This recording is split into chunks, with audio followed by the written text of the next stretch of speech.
एक मरतबा सूरह हमद, 3 मरतबा सूरह कुल हुवल्लाह की तिलावत फरमाकर पारा चिनार के शहदाए इस्लाम, हाज़रीन के तमाम मरहूमीन, ये मजलिस जिनकी वजह से हो रही है उनके तमाम मरहूमीन और इस अज़ाख़ाने के जो मुतवल्लियान मरहूम हो चुके हैं उन सब के लिए एक सूरह फातिहा इसाल फरमाएं।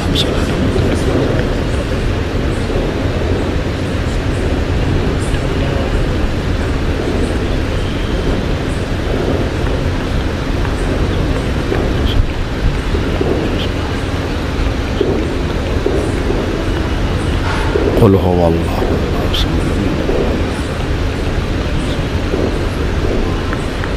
सल्लल्लाहु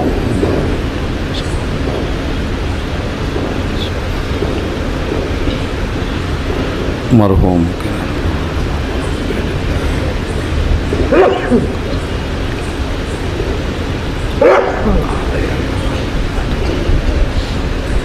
सलावात पढ़े मोहम्मद और आले मोहम्मद।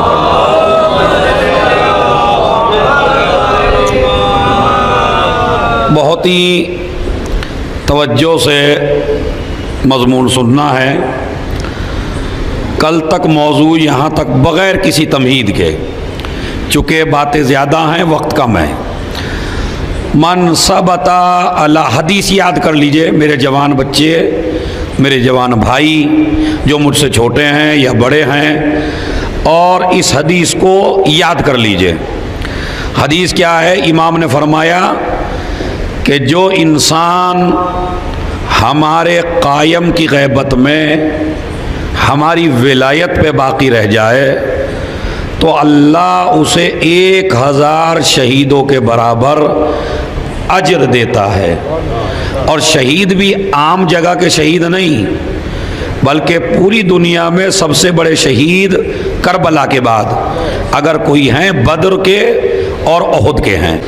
लेकिन इस वक्त का मोमिन, यानी जब हमारा इमाम ज़मान हमारे सामने नहीं है, तो इस वक्त का मोमिन अगर अपना ईमान बचा ले और अपने ईमान को महफूज रख ले और हमारी विलायत का सौदा न करे और अपनी ज़िंदगी को इमाम के कौल के साए में गुजारे, तो इस आदमी को 1000 शहदा के बराबर अजर दिया जाएगा अगर हमारी विलायत में बाकी रह जाए। ये भी आपको बहुत अच्छी तरह मालूम है कि विलायत पे बाकी रहना कोई छोटा काम नहीं है, इसलिए कि अगर छोटा काम होता तो अजर भी छोटा ही होता।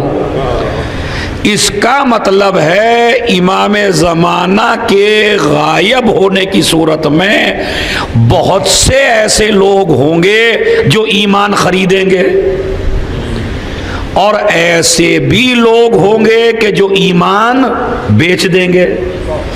इसलिए कि अगर आप कहें कि नहीं जनाब ऐसा कोई हो ही नहीं सकता कि कोई ईमान बेच सकता हो, आप कह सकते हैं, मुझे मालूम है जवान लड़के हैं, समझदार हैं, नॉलेज काफ़ी है, कि जनाब ऐसा कैसे हो सकता है एक शिया और ईमान बेच दे। ऐसा कैसे हो सकता है कि इमाम ज़माना आए और हम जितने जवान लड़के मजलिस में बैठे, पूरे हैदराबाद में, पूरे लखनऊ में, पूरे दिल्ली में, पूरे मुजफ्फरनगर में, आप जाके देखिए कहाँ कहाँ मजलिसें हो रही हैं और पूरी दुनिया में अज़ा का फर्श बिछा हुआ है और कहीं तबर्रुक चल रहा है, कहीं सबीलें चल रही हैं, कहीं मातम चल रहा है। तो क्या ये लोग इमाम का साथ नहीं देंगे? बात सही है या नहीं है? यानी खुद अब आप देखिए इस वक्त कितनी मजलिसें हो रही होंगी पूरे वर्ल्ड में, अमेरिका, लंदन, मुजफ्फरनगर, हैदराबाद, लखनऊ, दिल्ली, कोई जगह ऐसी नहीं है जहां मजलिस न हो रही हो, फर्श अज़ा न बिछ रहा हो। तो क्या मौलाना जब इमाम आएंगे तो हम लोग जो इतना तबर्रुक इस्तेमाल कर रहे हैं, जो पूरी पूरी रात सीना अपना पीट रहे हैं मौला के लिए, तो ये कैसे मुमकिन है कि मौला आए और हम साथ न दें? तो मैं आपसे, मुझे आप मुतमईन कर दीजिए, मैं कल से आपकी बात मान लूंगा और वही पढ़ दूंगा जो आप कहेंगे। मुझे बताइए, क्या इमाम हुसैन के ज़माने में शिया सिर्फ 72 थे? बहुत इल्मी बहस है, मैंने पहले ही कह दिया था आपसे।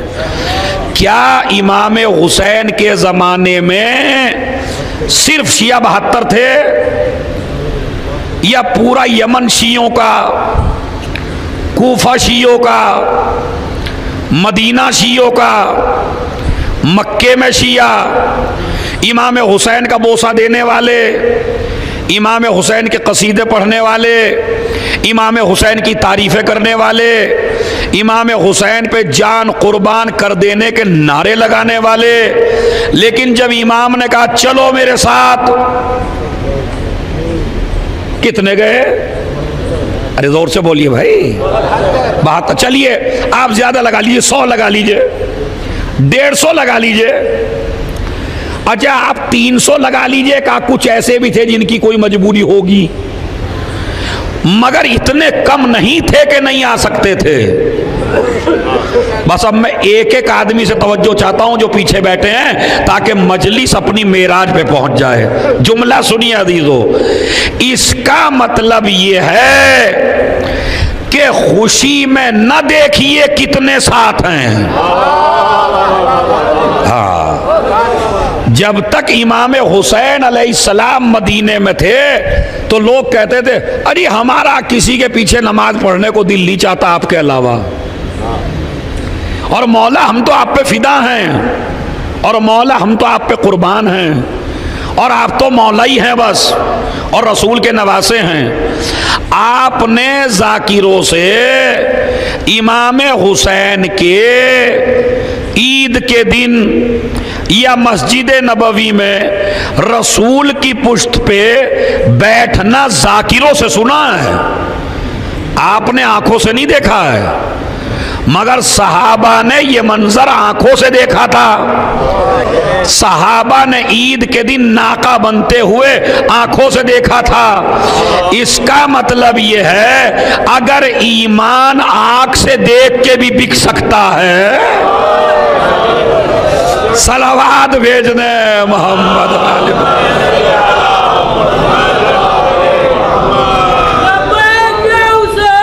लब्बैक या हुसैन,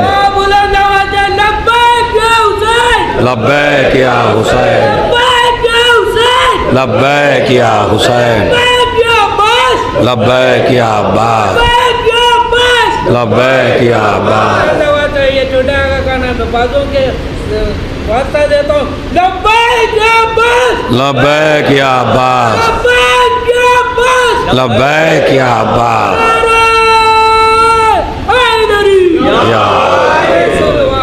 अल्लाह। तो इसका मतलब यह है कि अब मैं मजलिस पढ़ रहा हूं इमाम ज़माना के ऊपर, क्या पता जब इमाम ज़माना आए मैं ही साथ न दूं, क्या पता ये मरसी खान जितने हैं यही पहले भाग जाए, क्या पता ये नोहे खान ही उठ के चले जाए, क्या पता मैं भी आवाज पे ना आ सकूं, 70 बहाने मुझे नजर आ जाए, मौला मेरे तो स्टैंड डलावा, मौला मेरा तो ओपन हार्ट सर्जरी हुआ हुआ। तो ये बहाने ऐसा नहीं है, रिवायत में सब है।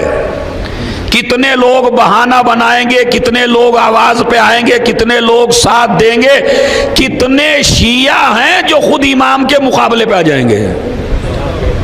ये रिवायत में है, ये मैं अपनी तरफ से नहीं कह रहा हूं, ये रिवायत में है कि पहली लड़ाई किससे होगी ये आगे बताऊंगा इंशाअल्लाह। मैं आज तो मैं ये बताना चाहता हूं कि अपने जमाने का इमाम चूंकि गैबत में है तो लिहाजा जरूरी है कि जितने जवान लड़के बैठे हुए हैं वो पहले कांटेक्ट पैदा करें अपने इमाम से, अपने इमाम से राब्ता करें।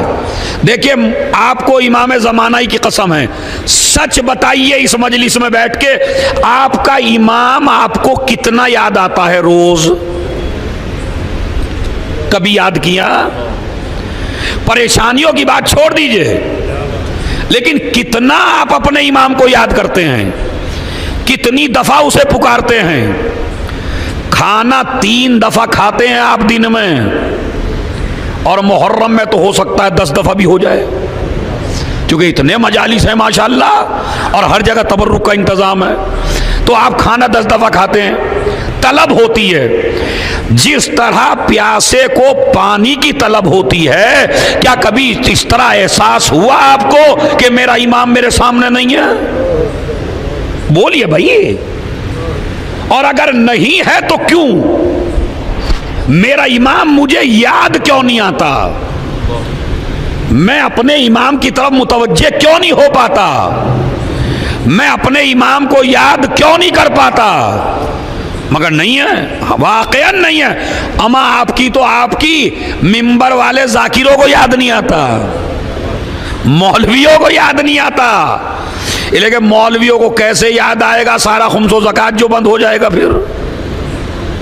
हाँ, हम सारा खुम्सो ज़कात इसीलिए तो ले रहे हैं कि इमाम नहीं है, लेकिन जब इमाम कहेंगे मेरा हक मुझे दो, तो हमें भी इमाम याद। मैं अपने पे ज्यादा पढ़ रहा हूं इस साल मजलिस, आपको नहीं छेड़ रहा हूं बिल्कुल। एक सलावात पढ़े मोहम्मद और आले मोहम्मद।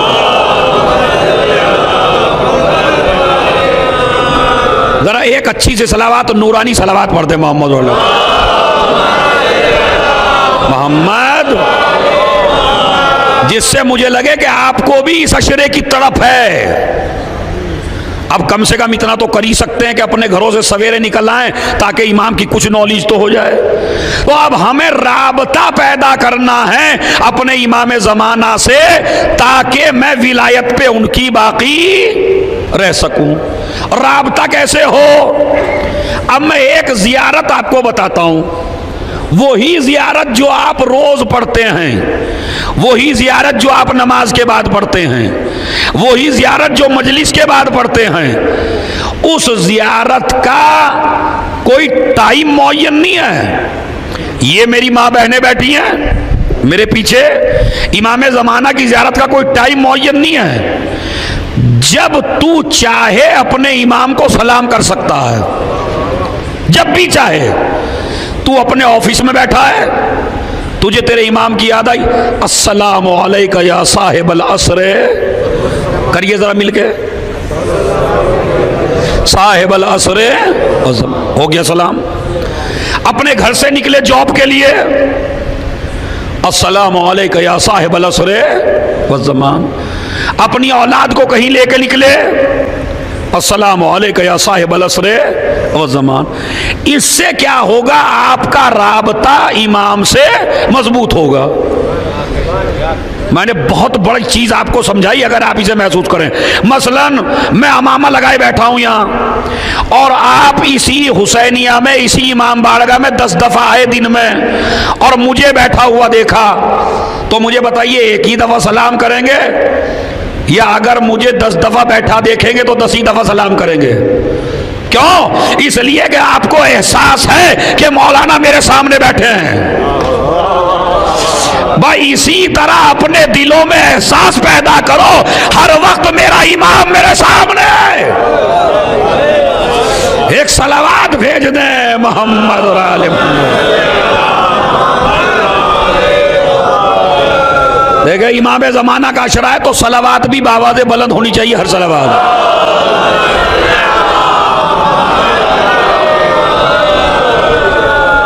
सुना जी, हर वक्त एहसास होना चाहिए मेरा इमाम मेरे सामने है। अच्छा ये बताइए मुझे आप, अगर एक आदमी आपके सामने हो तो उर्दू में उसे क्या कहोगे? तुम या आप।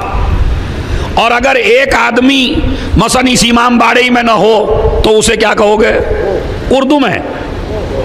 वो। अरबी ग्रामर भी ऐसी है, अगर एक आदमी गायब है तो उसे कहोगे होवा। अरे भाई जो सऊदी अरब में कहीं रहे, कुवैत वोयत में, वो तो जरा समझ ही लें इस मसले को। होवा क्या कहेंगे? होवा। लेकिन अगर सामने हो अंता या अंतुम, तुम। अब मैं देखता हूं खुदा की कसम एक एक आदमी कैसे मुतवज्जे नहीं होता। इमाम को क्या कह के सलाम करते हो? अस्सलामु अलैका, सलाम हो तुम पर। अगर गायब होता तो तुम न कहते। अरे भाई मैं तवज्जो चाहता हूं, एक सलावात पढ़ दें मोहम्मद और आले।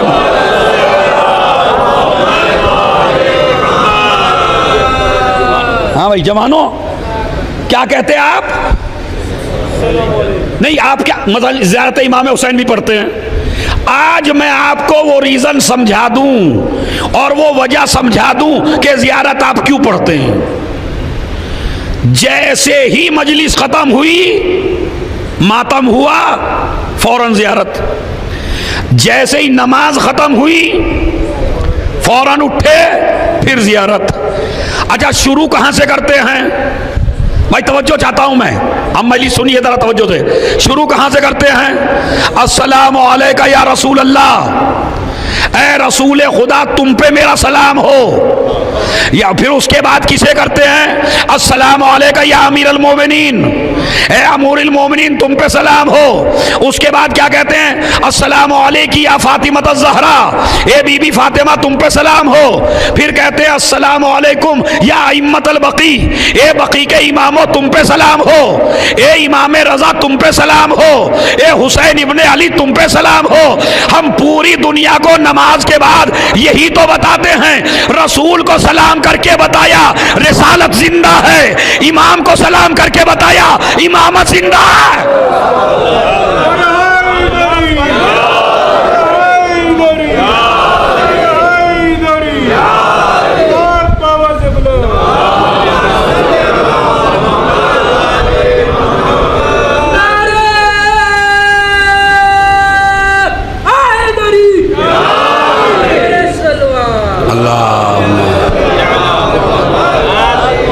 सुनिए जवानों बड़ी गौर से, यानी आप सलाम करके क्या बताते हैं कि रसूल भी हमारे मजहब में जिंदा है, इमाम भी हमारे मजहब में जिंदा है और हुसैन भी जिंदा है और बीबी ज़हरा भी जिंदा हैं। अब जुमला कह ही दूं आप हजरात के लिए, जिन्होंने हक छीना था वो मर गए, हाँ? मगर बीबी ज़हरा जिंदा हैं। हुसैन को सलाम करने का मतलब यह है जिसने गला काटा था वो मर गया, मगर हुसैन जिंदा हैं। तो ये सलाम का मतलब होता।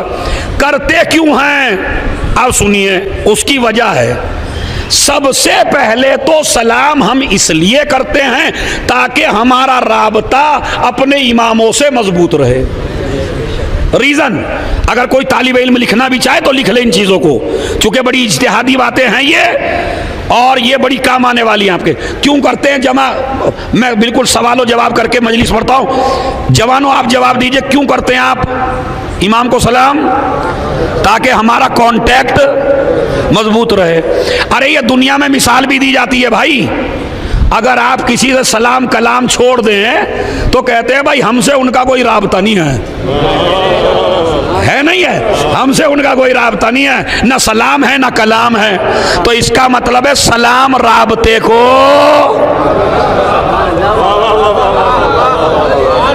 अब मुझे तो पता नहीं था कि हमारा हैदराबाद का मजमा इतना सुस्त हो रहा है आज, है? थकने का मतलब ये नहीं है कि आप ना बोलिए, समझ रहे क्या? इमाम से राबता कितना मजबूत है, तो सलाम करिए ताकि इमाम से राबता मजबूत हो, एक वजह। दूसरी वजह यह है कि सलाम करके हम बताते हैं हम भी जिंदा हैं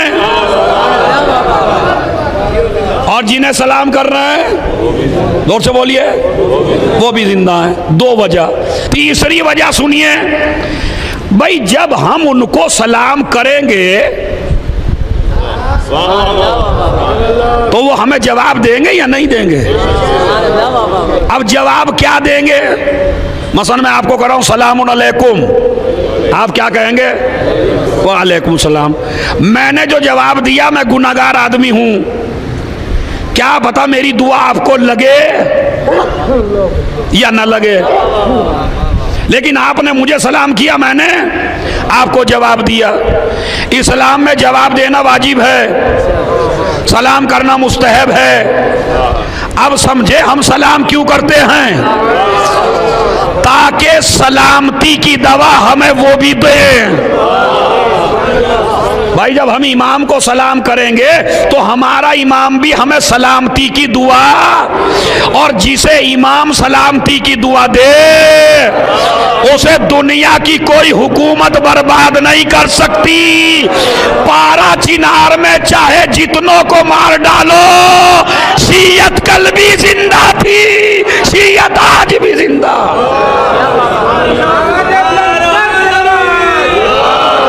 इसका वॉल्यूम बढ़ाओ थोड़ा।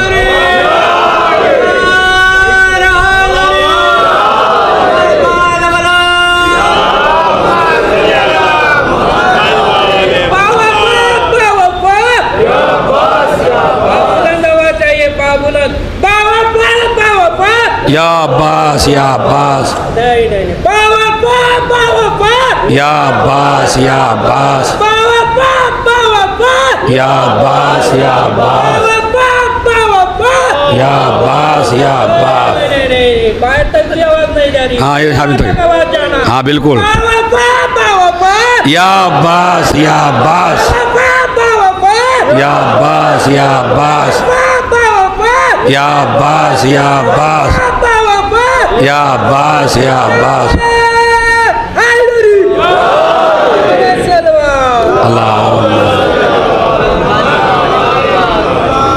भाई इसका थोड़ा सा वॉल्यूम बढ़ाओ, चूँकि मुझको पढ़ने में थोड़ी दुश्वारी हो रही है, थोड़ा वॉल्यूम बढ़ाओ। सलावत पढ़े मोहम्मद और आले मोहम्मद पर।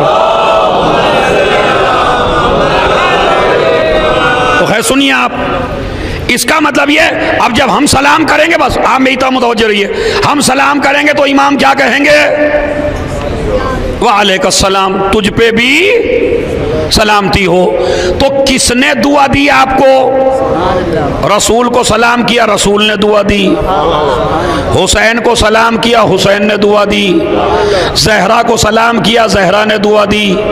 इमाम ज़माना को सलाम किया, इमाम ज़माना ने दुआ दी। इमाम रज़ा को सलाम किया, इमाम रज़ा ने दुआ दी। तो इसका मतलब है जिसे इस्मतों की ज़बान से दुआ मिले, जिसे ज़बाने इस्मत से दुआ मिल जाए सलामती की, तो फिर वो कौम कभी बर्बाद। आज मैं आप जवानों को इसका सबक पढ़ाता हूँ। जितना ये पूरी दुनिया के जालिम शिया कौम के पीछे पड़े हैं, इतना अगर किसी और कौम के पीछे एक महीने के लिए पड़ जाएं तो नाम मिट जाए, निशान मिट जाए, तज़किरा मिट जाए। आज पारा चिनार में मारा, कभी काज़मैन में मारा, कभी अफगानिस्तान में मारा, कभी पाकिस्तान में मारा, हर जगह शियों को मारा जा रहा है। 1400 साल से मारा जा रहा है, लेकिन जब अरबईन आता है तो पूरी दुनिया देख लेती है हम जितने मारे थे।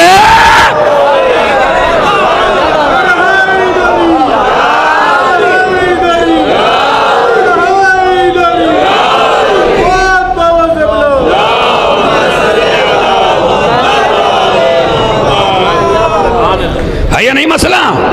ये सिर्फ है, तो लोग कहते हैं ना भाई ज़ियारत का फायदा क्या है? ये है इस छोटी सी ज़ियारत का फायदा कि लोग तुम्हें बर्बाद करना चाह रहे हैं, मगर तुम बर्बाद। अब इस ज़ियारत को छोड़ के नहीं जाना, ज़ियारत जरूर पढ़ा करो। अगर खाना भी खा रहे हो और आवाज जाए तो थोड़ी देर के लिए खाना रोक दो, मगर ज़ियारत जरूर पढ़ो। जब तुम इमाम को सलाम करोगे तो इमाम तुम्हें जवाब देंगे, इमाम जवाब देंगे तो तुम किसी के मिटने वाले नहीं हो। तो कितनी वजूहात हो गई, राबते को मजबूत करती है ये ज़ियारत, उनकी जिंदगी का सबूत देती है ये ज़ियारत। तीसरा मसला क्या मैंने बताया कि इमाम सलामती की दुआ देते हैं। चौथा फलसफा समझिए, और अब तवज्जो चाहता हूं एक एक आदमी से।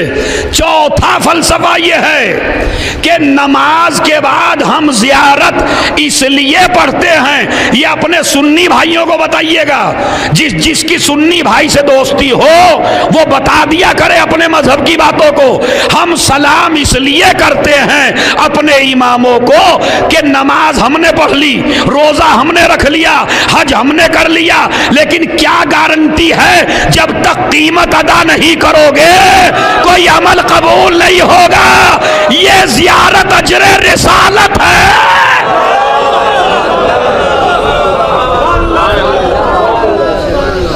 सलावात भेज दें।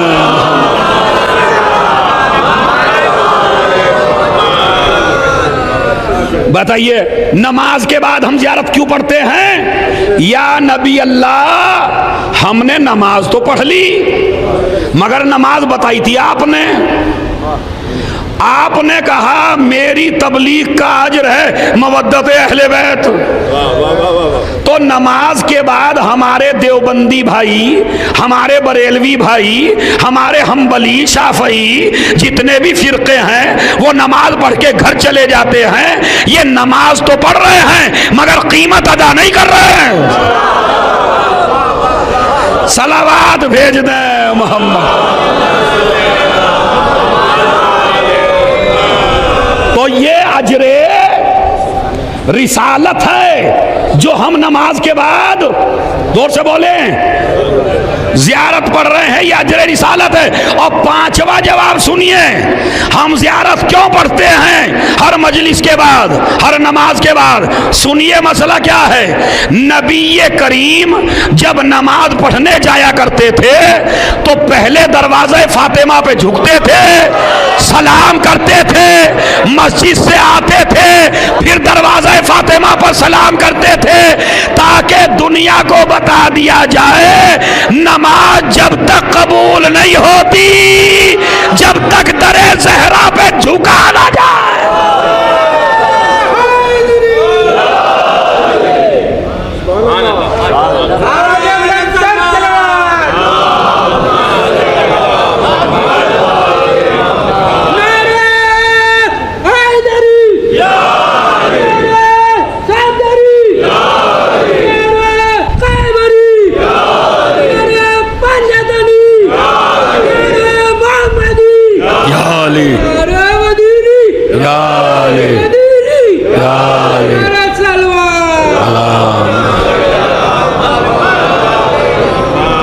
तो जवानों आप समझ गए? तो ये वजूहात इनको लिख लीजिए। ये वजूहात हैं कि जिन वजूहात की वजह से हम नमाज के बाद सलाम करते हैं। अच्छा अब सलाम क्या है? मौजू है इमाम ज़माना। अब सारी ज़ियारतें छोड़ दीजिए आप। आइए चलिए नमाज, ये जो ज़ियारत इमाम ज़मान है ये किस तरफ को रुख करके पढ़ते हैं आप? हैं? किबले की तरफ। क्यों आप दाहिनी तरफ क्यों नहीं पढ़ सकते? इमाम तो उधर भी हैं, आप वहां उधर को क्यों करके नहीं पढ़ सकते? अमा इधर को पढ़ेंगे जब भी इमाम है, इधर पढ़ेंगे जब भी इमाम है, इधर पढ़ेंगे जब भी इमाम है। ये हम जो, अच्छा तरीके दो हैं इसके जवानों।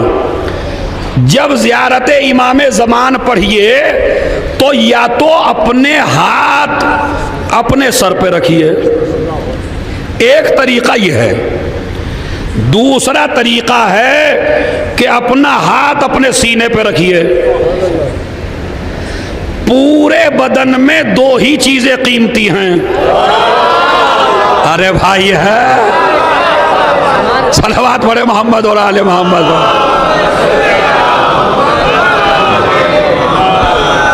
पूरे बदन में दो ही चीजें बड़ी कीमती हैं, एक तो दिल और एक दिमाग। समझ रहे आप? दिल सोचने का काम करता है, दिल है बादशाह। लफ्ज बदल दिया मैंने, दिल है बादशाह, दमाग है उसका वजीर, ये पूरा जिस्म रियाया। हम दोनों चीजों पे हाथ इसलिए रखते हैं ताकि इमाम को बता सके हमारा दिल भी आप पे कुर्बान है, हमारी सोच भी आप पे कुर्बान है। यानी मैं ऐसा, ये इसका मतलब क्या, सुन लीजिए भाई, आज अभी तक जितने हमारे शिया ज़ियारत तो पढ़ रहे, लेकिन रीजन तो नहीं पता क्यों रख रहे हैं हम। ऐसे करिए, और ऐसे करने का मतलब क्या है कि मौला तुम मेरे मौला हो और मैं तुम्हारा गुलाम हूं, और अगर कोई वक्त पड़ जाए तो मेरी गर्दन हाजिर है। अरे मैं तवज्जो चाहता हूं जवानों, हैं क्या, अगर वक्त पड़ जाए तो मेरी गर्दन हाजिर है मौला आपके लिए।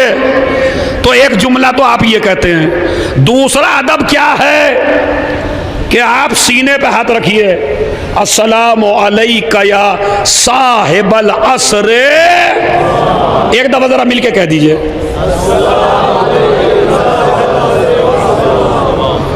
अच्छा ईमानदारी से बताइए, अभी कहीं तबरुक खा के आए आप या नहीं आए? पेट भरी सलावात तो नहीं है ये, तो अच्छी सलावात पढ़िए नूरानी।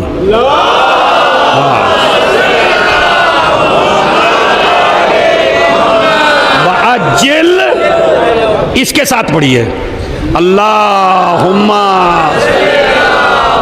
मद वाजिल। हाँ, इसका भी फलसफा बताऊंगा क्यों कह रहा हूं मैं। तो दिमाग पे हाथ रखिए या क्या करिए, दिल पे हाथ रखिए, सर को झुकाइए, मैं गुलाम हूं। अच्छा झुकाइए किस तरफ? अरे बोलिए भाई, किबले की तरफ। क्यों किबले की तरफ क्यों? अब खुदा की कसम मैं अपनी पूरी ताकत लगा के जुमला कहता हूं, हैदराबाद की तारीख का ये निराला जुमला होना चाहिए जो पूरी दुनिया में पहुंचना चाहिए। जो मेरे सामीन मुझे टीवी पे देख रहे हैं और मेरी मजलिस सुन रहे हैं, आज रीजन पता चलेगा कि इमाम ज़माना की जियारत काबे की तरफ ही रुक करके क्यों पढ़ी जाती है। घर है अल्लाह का,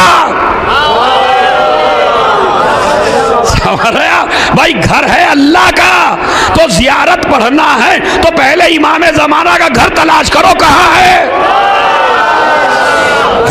ये काबे की तरफ रुक करके, असल में हम दुनिया की हर हुकूमत को बताना चाहते हैं कल भी काबा हमारा था।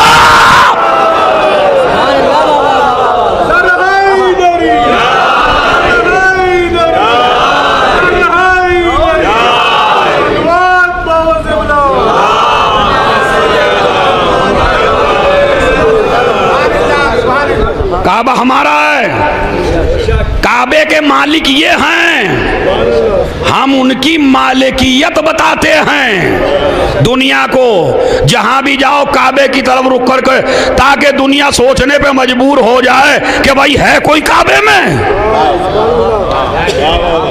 इनका कोई है काबे में जरूर, इनका कोई रिश्ता है काबे से जरूर। वरना ये काबे की तरफ रुक करके सलाम क्यों करते हैं? तो ये सलाम की वजह है। अब आइए जरा शुरू करते हैं, बिस्मिल्लाहिर्रहमानिर्रहीम। अस्सलामु अलैका या, जोर से बोलिए, साहिबल असरे वज़्ज़मान। अच्छा, साहिब के माना डिक्शनरी में मालिक के हैं, और ये जुमला आप बड़ी जल्दी समझेंगे। आप कहते हैं साहिबे सुफरा कौन है? साहिबे दस्तरखान कौन है? जिसके घर पे आपकी दावत हो तो उसे क्या कहते हैं आप? इस घर का साहिब कौन है? इस दस्तरखान का साहिब कौन है? तो साहिब यानी, जोर से बोले भाई, हाँ बिल्कुल, चूंकि किलास हो रही है, किलास की तरह सुनिए आप। साहिब यानी मालिक। अब मालिक का लफ्ज रख के अब ज़ियारत पढ़िए, अस्सलामु अलैका या साहिब यानी या मालिक अज़्ज़मान, ए ज़माने के मालिक। तुझ पे हमारा सलाम हो। ए असर के मालिक, ए जमाने के मालिक, ए जमाने के इमाम, तुझ पे हमारा सलाम हो।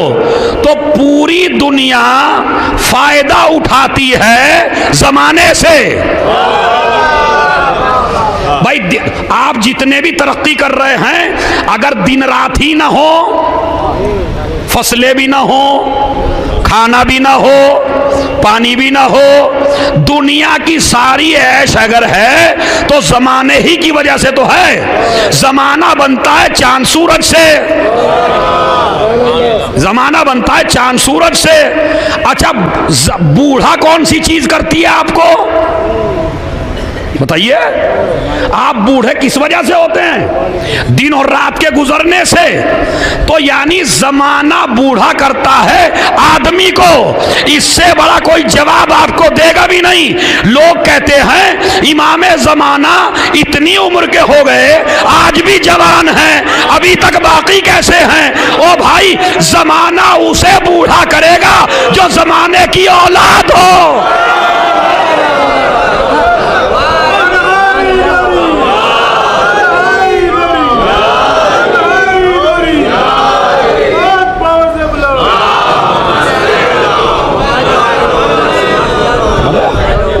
जमाना किसे बूढ़ा करेगा बच्चों? जो जमाने की औलाद हो। लेकिन जो जमाने से भी पहले हो, जमाना नहीं था ये इमाम था, जमाना नहीं था इसका बाप था, जमाना नहीं था इसका दादा था, जमाना नहीं था इसका दादा अली था, जमाना नहीं था अली का भाई रसूल था, जमाना नहीं था जहरा थी। तो ये जमाने की औलाद अलग हैं और जमाने के बाप अलग हैं। जो जमाने के बाप हैं, जमाने के मालिक हैं, वो अलग हैं। इसलिए कि जिनसे जमाना बनता है वो भी इनके गुलाम हैं। यकीन ना आए तो देख लीजिए, चांद ने दो टुकड़े होके बताया, सूरज ने पलट के बताया। सलावात भेज दें मोहम्मद और आले।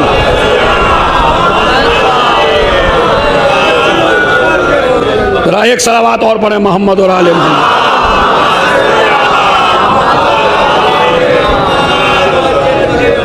अभी तो देखिए कितनी इसमें फजाइल कितने हैं इस ज़ियारत में।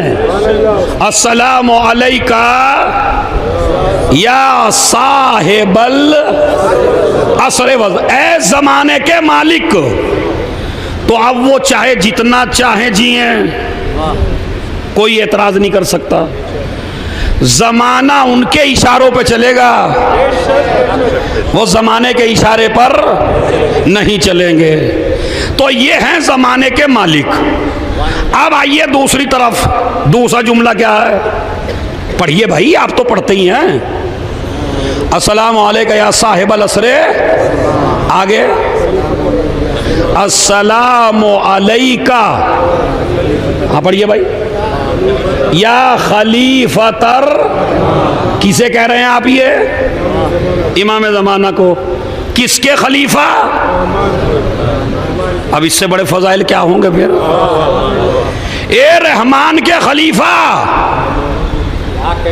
तो रहमान के खलीफा तभी तो हैं जब रहमान ने बनाया है। ये तो हमारे सुन्नी भाई भी मानते हैं कि जब इमामे ज़माना आएंगे तो वो ही अल्लाह के खलीफा होंगे और उनको बनाने की ज़रूरत। मैंने कहा कमेटी बिठा लो, शूरा बिठा दो, एक कमरे में लोगों को जमा कर लो, किसी को खलीफा बना लो। कहा नहीं, वो जो आएगा वो बना बनाया आएगा, तो जिस सिलसिले का आखिर बनाने का मोहताज न हो। सलावात भेज दे।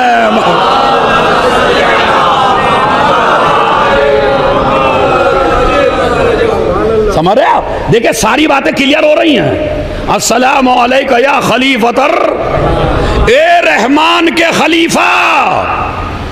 तो जब अच्छा रहमान का खलीफा, एक खलीफा और है रहमान का। अब मुझे ना कहिए मैंने मुनाजरा पढ़ दिया यहाँ, चूंकि मेरी मजबूरी है पढ़ना इस वक्त। मैं अपने मजमे को समझाऊं कैसे, मेरे पास लफ्ज नहीं है। और अगर कोई मेरा सुन्नी भाई हो या मेरी बयान सुन रहा हो तो वो मुझसे बहसो मुबाहिसा कर सकता है, इजाज़त है उसे, मेरा नंबर ले ले, ये लिख देंगे बाकायदा। अगर मोबाइल पे भी करना चाहें फ़ोन पे तो मैं तैयार हूँ, उसके लिए मैं पूरी तैयारी से हूँ। तो मेरी मजबूरी है। खलीफतर रहमान, ए रहमान के खलीफा। तो सबसे पहले खलीफा कौन से थे रहमान के? नहीं, मौला अली को छोड़ दीजिए अभी, सबसे पहला खलीफा बताइए। अब फजाइल तुम पढ़ोगे मैं सुनूंगा, आज फजाइल तुम पढ़ोगे सब और मैं सुनूंगा। हाँ बताइए भाई, सबसे पहले खलीफा कौन? जनाबे आदम। किसने बनाया था उन्हें? अल्लाह ने बनाया था। किसने माना था उन्हें? फरिश्तों ने माना था। किसने नहीं माना था? फजाइल तो मैंने पढ़ दिए।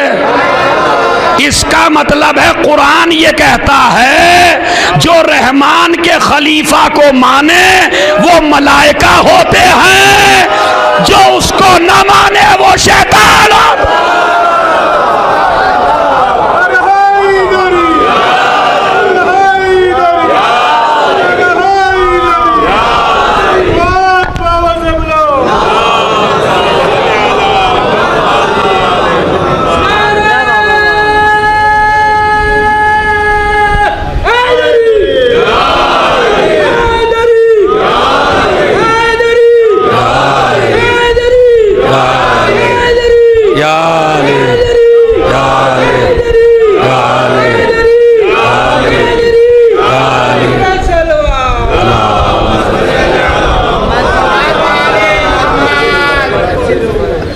और एक दो बात कर लें जरा आपसे कुरान के लिहाज से। तो रहमान के खलीफा का इनकार सबसे पहले किसने किया? शैतान ने। और उसने कहा मैं सजदा नहीं करूंगा। फखरुज इन्नका रजीम, निकल जा मेरी बारगाह से, तू मलून है। निकल जा मेरी बारगाह से, तू मलून है, तू रजीम है। शैतान के गले में लानत का तोक अल्लाह ने डाला कयामत तक के लिए, जब उसने खिलाफत का इनकार किया। ये तय है ना, ये तो कुरान है, इसमें तो आप इधर उधर चल ही नहीं सकते भाई। या शैतान का और कोई कसूर बता दीजिए। नमाज नहीं पढ़ी थी उसने, अल्लाह के सजदे नहीं किए थे उसने, अल्लाह को दो कहा उसने। अल्लाह एक है, अल्लाह आदिल है, अल्लाह हाकिम है, अल्लाह क़यामत के दिन का मालिक है, अल्लाह इबादत के लायक है, सारा तो मान रहा है। फिर शैतान का एक उसूल कुरान बता रहा है क़यामत तक के लिए, जो अल्लाह को माने, अल्लाह के बनाए हुए को ना माने, वो कुरान की नजर में शैतान है। अब जिसने गदीर का इनकार किया,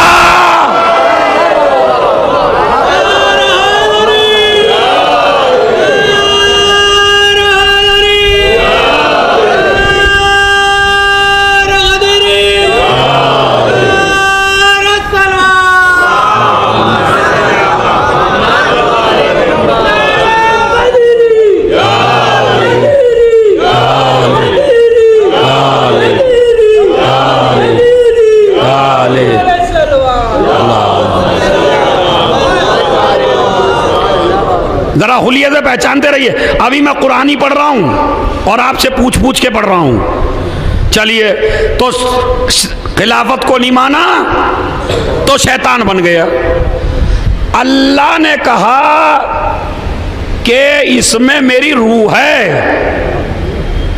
इसमें मेरी रूह है।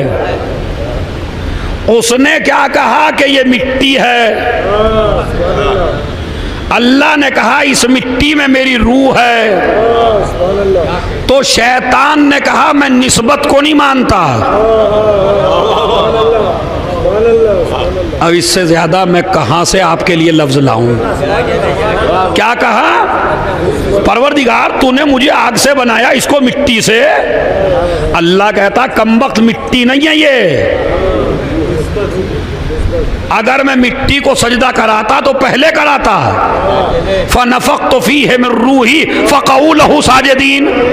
जैसे ही मैं रूह डालूं फौरन सजदे में गिर जाना। सजदा निस्बत को है। तो इसका मतलब यह है शैतान की एक अलामत यह भी है कि जो जाहिर को तो देखे, निस्बत को ना देखे। अब उन मुफ्तियों के बारे में खुद ही फैसला कर लो जो कभी मजलिस को बिदअत, कभी आलम को बिदअत। सलावात भेज दें मोहम्मद और आले मोहम्मद। समझ रहे आप? तो कुरान यानी कुरान कहता है कि शैतान की सिफत है कि वो रहमान के खलीफा को नहीं मानता। अब अगर यूट्यूब पर कोई भी मुफ्ती तुम्हें इमाम ज़माना के खिलाफ बोलता हुआ नजर आए तो अपने बच्चे को वीडियो जरूर दिखा देना। कल का शैतान नहीं देखा था, आज का शैतान ये